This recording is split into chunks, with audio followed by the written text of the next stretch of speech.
Bienvenidos a Aula Microbiana, donde los microbios se conocen en detalle. Hoy vamos con Escherichia coli enteropatogénica, conocido con las siglas EPEC, una causa clásica de diarrea infantil cuyo truco no es liberar toxinas, sino remodelar el intestino por contacto directo entre la bacteria y el epitelio intestinal. Descubrimiento. Escherichia coli enteropatogénica marca un cambio histórico en cómo pensamos las diarreas bacterianas. Durante la era clásica, aproximadamente entre los años 40 y 50, se asociaba a brotes pediátricos usando serotipos, como si el nombre del serotipo O explicara por sí solo la enfermedad. Ese enfoque funcionaba parcialmente para vigilancia, pero dejaba una pregunta importante.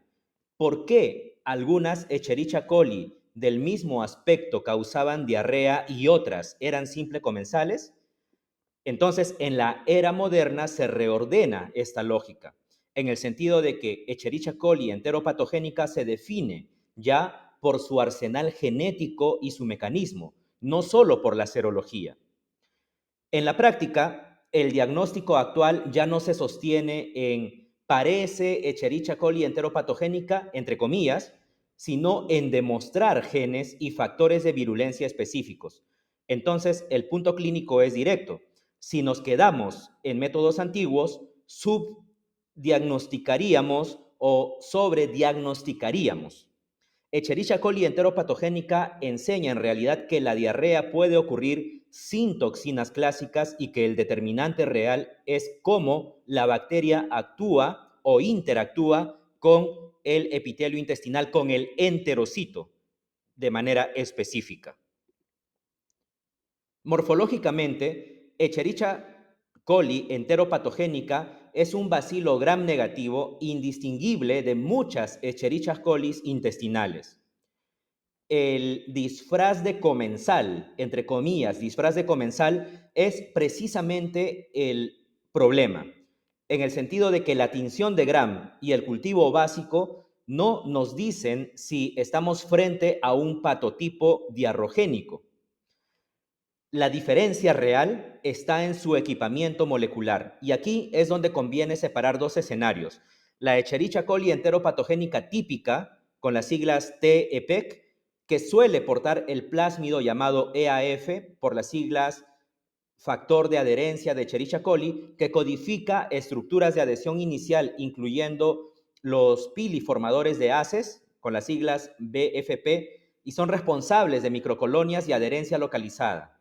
Por otro lado, tenemos a las Escherichia coli enteropatogénicas atípicas, con las siglas AEPEC, que en cambio pueden carecer de ese plásmido, pero mantienen un elemento central, el locus de patogenicidad que permite la lesión característica.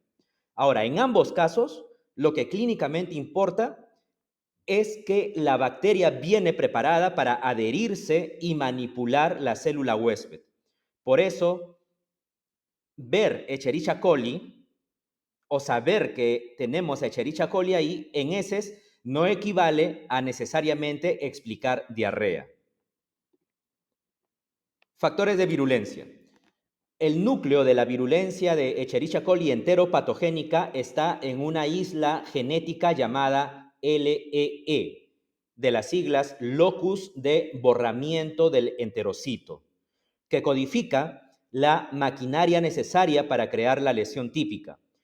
Allí aparece un sistema fundamental, un sistema importante, crucial, central, que es el sistema de secreción tipo 3, que como sabemos es una especie de jeringa molecular o funciona como una especie de jeringa molecular y lo vemos siempre representado con las siglas T3SS, el sistema de secreción tipo 3. Ahora, en vez de liberar toxinas al lumen, Escherichia coli lo que inyecta son proteínas efectoras dentro del enterocito para reprogramarlo. Entonces, dos piezas clave ordenan el proceso. Primero, tenemos a la intimina, que es una adhesina de membrana externa y cuya función es lograr una adhesión íntima. Por otro lado, tenemos al receptor TIR, de las siglas receptor translocado de intimina, que la bacteria introduce en la membrana del huésped para fabricar su propio punto de anclaje. Entonces, es una estrategia elegante, entre comillas, pero a la vez peligrosa, ya que el receptor lo pone la bacteria, no el humano. Además, vemos que Escherichia coli enteropatogénica usa los efectores que son no LEE. Recordemos que LEE son los locus de borramiento del enterocito, pero Escherichia coli enteropatogénica usa efectores que no son LEE y que modulan inflamación y supervivencia. Entonces, estos efectores ayudan de esa manera a la bacteria, haciendo que el daño sea clínicamente relevante sin necesidad de invasión profunda. El resultado final no es necrosis, es disfunción del borde en cepillo. Mecanismo patogénico. El mecanismo patogénico de Escherichia coli enteropatogénica se entiende mejor en tres partes o en tres actos, porque cada uno explica un componente clínico. El primero, en primer lugar, la adherencia inicial. Tenemos a la adherencia inicial. En Escherichia coli enteropatogénica típica, los pili formadores de ACEs, con las siglas BFP, facilitan la formación de microcolonias y el contacto estable con el epitelio. Esta fase prepara el escenario en el que muchas bacterias juntas sobre un área limitada del intestino podrán establecerse a continuación. Y ahí tenemos el segundo acto, la inyección de señales. Aquí, el sistema de secreción tipo 3 transloca proteínas al citoplasma del enterocito. Entre ellas tenemos a TIR, que son las siglas del receptor translocado de intimina, que se inserta en la membrana y actúa como receptor para la intimina bacteriana. En tercer lugar, tenemos la formación del pedestal. Esa unión dispara la reorganización del citoesqueleto con polimerización de actina debajo de la bacteria.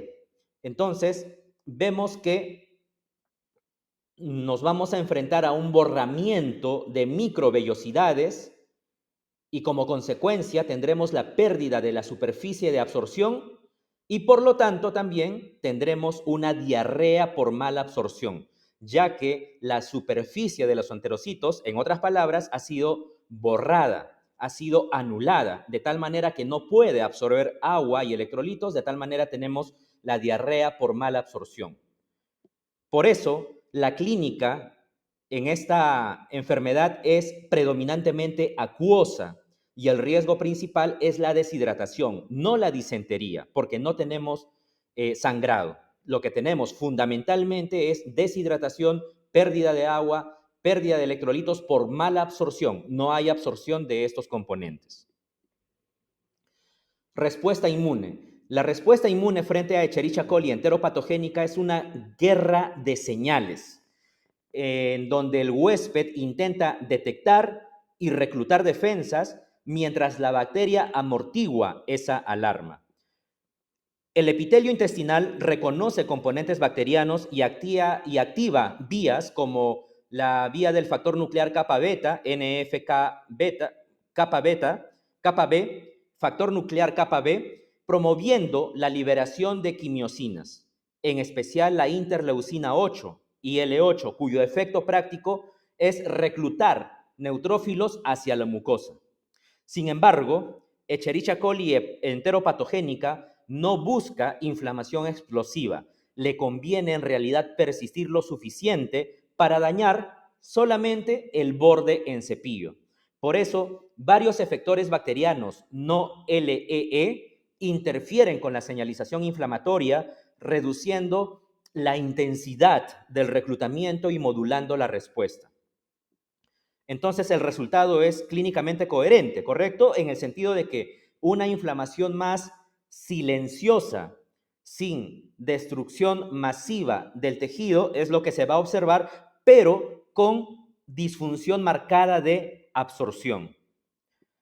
En paralelo, la inmunidad mucosal, especialmente por parte de la inmunoglobulina A, la IgA secretora, puede limitar la colonización. Aún así, en lactantes y en contextos de alta exposición, esa protección no siempre evita cuadros repetidos o prolongados. Manifestaciones clínicas. La presentación clínica de Escherichia coli enteropatogénica se alinea con su fisiopatología. Si el problema es el borramiento de microvellosidades, el cuadro dominante será diarrea acuosa, con componente secretor y mal absortivo, ¿correcto? En pediatría, el perfil típico es lactante o niño pequeño con deposiciones líquidas, a veces acompañadas de vómitos y fiebre baja. Entonces, aquí también es importante resaltar lo que no suele ocurrir. Recordemos que en este tipo de diarrea, el escenario clásico no es la disentería, sino la diarrea acuosa. Si aparece sangre visible o dolor intenso con tenesmo, hay que ampliar el diagnóstico diferencial hacia patógenos invasivos o productores de toxina Shiga. Entonces, el curso puede ser agudo, pero Escherichia coli enteropatogénica tiene tendencia a prolongarse en algunos pacientes y cuando la diarrea se extiende más de 2 semanas, evidentemente el impacto nutricional y la deshidratación se vuelven más relevantes que el agente etiológico. Por eso es que se etiquetan como banderas rojas aquí en esta lámina que la complicación principal es la deshidratación severa. Por lo tanto, el manejo clínico debe centrarse en evaluar hidratación, tolerancia oral y riesgo en menores de 2 años. Epidemiología. La epidemiología de Escherichia coli enteropatogénica cambió y eso evidentemente tiene consecuencias diagnósticas. ¿En qué sentido? En que la Escherichia coli enteropatogénica típica, la clásica, se asocia clásicamente a países en desarrollo y a transmisión fecal, oral, favorecida por un saneamiento o condiciones higiénicas deficientes, por saneamiento deficiente, lo que explica su relación histórica con diarrea infantil y brotes. En muchos entornos, esa forma parece ir en descenso relativo, probablemente por mejoras sanitarias y cambios en la vigilancia. Pero en paralelo, la Escherichia coli enteropatogénica atípica emerge como un reto ya moderno, en el sentido de que se detecta de manera más amplia y con distribución más mundial, incluso en países desarrollados. El problema es que esta Escherichia coli enteropatogénica atípica puede aparecer también en controles sanos, es decir, su detección no siempre equivale a causalidad clínica. Entonces vemos que la epidemiología ya no es solo dónde se encuentra, sino cómo interpretamos la detección. En la práctica real, en realidad, una prueba positiva debe correlacionarse con el cuadro clínico y con la ausencia de otras causas más probables. Esto va a evitar 2 errores frecuentes: atribuirle toda diarrea a Escherichia coli enteropatogénica atípica por hallazgo molecular o ignorarla cuando el patrón clínico sí encaja. Diagnóstico. El diagnóstico de Escherichia coli enteropatogénica es un ejemplo clásico de por qué el coprocultivo estándar tiene límites. Aislar Escherichia coli en heces no distingue cepas patógenas de comensales. Por eso, basarse solo en cultivo puede generar o puede llevar a conclusiones incorrectas. La confirmación moderna se apoya más bien en métodos moleculares, especialmente la prueba de PCR y paneles gastrointestinales múltiples. Entonces, ¿qué es lo que se busca aquí? Se busca marcadores genéticos de la lesión característica como el gen de intimina y cuando se requiere diferenciar formas típicas, genes asociados a la adherencia inicial. Sin embargo, la regla de oro clínica es interpretar con cautela. Una PCR positiva no siempre equivale a causalidad, sobre todo en pacientes con síntomas vagos o coinfecciones. Además, en la práctica diagnóstica se debe descartar patotipos de mayor riesgo cuando la clínica lo sugiere. Si hay sangre, compromiso sistémico o brote, se debe considerar más bien la Escherichia coli productora de toxina Shiga, conocida con las siglas STEC, y otros agentes invasivos también. Entonces, vemos que el diagnóstico es molecular, pero la interpretación es clínica. Manejo y tratamiento. El manejo de los casos de Escherichia coli enteropatogénica debe ser coherente con su mecanismo. No es una infección invasiva que requiera antibióticos o antibacterianos de rutina. El riesgo real está en la pérdida de agua y electrolitos por diarrea acuosa. Por eso, la piedra angular siempre es la rehidratación inmediata. En la mayoría de los casos basta con sales de rehidratación oral y vigilancia estrecha. Y si hay deshidratación moderada a severa o vómitos importantes, frecuentes o incapacidad para la vía oral, entonces se usan líquidos intravenosos según evaluación clínica.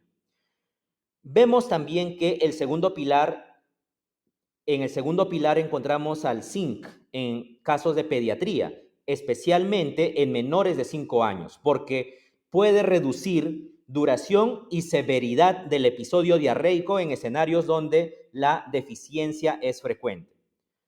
¿Y qué hay de los antibióticos? ¿Qué hay de los antibacterianos? No son de uso rutinario en diarrea acuosa. Además del beneficio incierto, existe el costo de resistencia y disbiosis. Por eso se reservan para casos seleccionados, como casos de enfermedad grave, sospecha de sepsis o pacientes vulnerables donde la evaluación clínica lo justifique. Entonces, la piedra fundamental del manejo es la rehidratación inmediata, la rehidratación adecuada. Prevención y control. La prevención de Escherichia coli enteropatogénica se entiende como ruptura de la cadena fecal oral, que es la vía de transmisión. Entonces, aquí lo más efectivo es considerar el uso de agua segura y las mejores condiciones de saneamiento. Esto no solo reduce Escherichia coli enteropatogénica, sino la carga global de diarreas, infecciones en pediatría. A nivel individual y comunitario también, la higiene de manos tiene impacto directo, especialmente en cuidadores, en guarderías, en entornos hospitalarios. Ahora bien, un punto clínicamente relevante es la protección por lactancia materna exclusiva, que evidentemente aporta factores antimicrobianos y o EIGA, inmunoglobulina A secretora, por parte de la madre, reduciendo la colonización en lactantes y además la severidad de los casos que puedan presentarse en lactantes. La prevención también, además, incluye vigilancia y control de brotes, identificar fuentes, reforzar higiene y cuando se use diagnóstico molecular, interpretar resultados con criterio epidemiológico es sumamente relevante para poder optimizar la vigilancia y el control de brotes como parte de la prevención.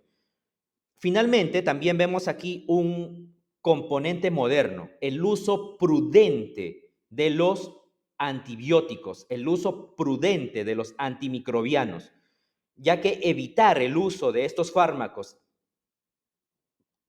o el uso innecesario de estos fármacos en cuadros leves no solo es una buena práctica, sino que se relaciona a la prevención de la resistencia y de complicaciones por tratamiento inapropiado. Muy bien, llegamos así entonces a la parte final de este episodio de Aula Microbiana y quedémonos entonces con las siguientes ideas principales. Les invito a recordar que esta esta bacteria nos deja una lección clínica muy importante. El hecho de que una bacteria puede causar diarrea intensa sin invadir ni destruir el intestino, simplemente alterando el equilibrio de sales y agua.